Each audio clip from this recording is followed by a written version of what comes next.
The world will be very different. There'll be a new world order. Pay attention. Banks are going bust right now.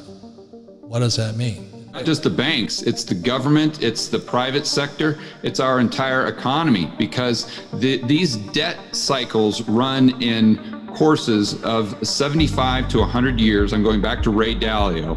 1929 to 1932, there was a fall in the economy and a very double-digit unemployment rates and a magnitude of fall in the economy like about 10%. Do I think we're in that? Yes. How was that dealt with? 1933. What they did is they printed a lot of money. And the government came out with the same type of programs that we're having now. Yes, okay, same thing. Zero, interest rates hit zero, same thing. Okay, same dynamics. And then there is that money causes an expansion from that point. How long does it take for the stock market to exceed its highs? Or how long does it take for the economy to exceed its former highs? A long time. Okay, do I think that's what we're in? Yes, that's what we're in. Long story short, right now we're at the top of a 75 to 100 year long-term debt cycle. So the only way from here is down. But when you get to the top of one of these debt cycles, the only thing the government can do, well, there's 4 ways out of it. Number 1, they can choose austerity, which very few governments do, and that's just tightening the belt, spending less. Everyone feels the pain. Think of the deflation or depression we had in the 1930s. Or they restructure the debt. Well, it's not likely we're going to do that with China. It's not likely we're going to do that with the big banks because they're the creditors. Or they could just default, say, hey, we're not paying you. Or what most governments do is they choose money printing. Why would you save money when they're printing money? So question that. You see, if you cannot think, I cannot help you. I questioned all that. Why would I save money when they print money?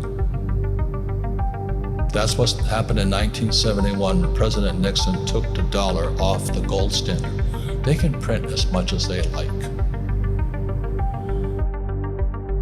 This is creating inflation to bail out all the people who have the debt, whether it's governments, whether it's individuals. So once you get debt to a certain level, you've got to, well, you don't have to, but most governments choose to inflate it away. So what does that mean for the average person?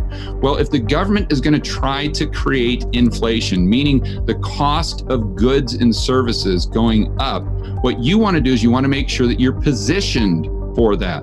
So as an example, if you just own your own home, you've got to make sure that you've got a 30-year fixed rate mortgage. Because if they try to create inflation, if interest rates go up, then your interest rate is going to go up unless it's fixed. And what happens when you're a debtor and they create inflation, you're going to have the opportunity to pay the loan back, your mortgage, with cheaper devalued dollars. So the way they can think about that is if they borrow, let's say $100,000, the rate of interest means that they're paying the bank back with increased purchasing power because you've got principal plus interest. So what happens in inflation, though, is inflation allows the borrower to pay the debt back with less purchasing power. So if your rate of interest, let's say, is 1% or 3%, we'll call it, but if inflation goes up to 5, 6%, the delta between those two is a transfer of purchasing power from the bank to the individual homeowner. And I think a lot of people listening to this probably have a mortgage, if not on a rental property, on their own home. And I think that's the very first thing they can do to be proactive. It's just money and credit. Money and credit is just digital. I mean, there is real good services, those are real, but everything else is just accounting. And so when you change the digits and you work those things out and you work yourself through, that takes, a couple of years at most, kind of.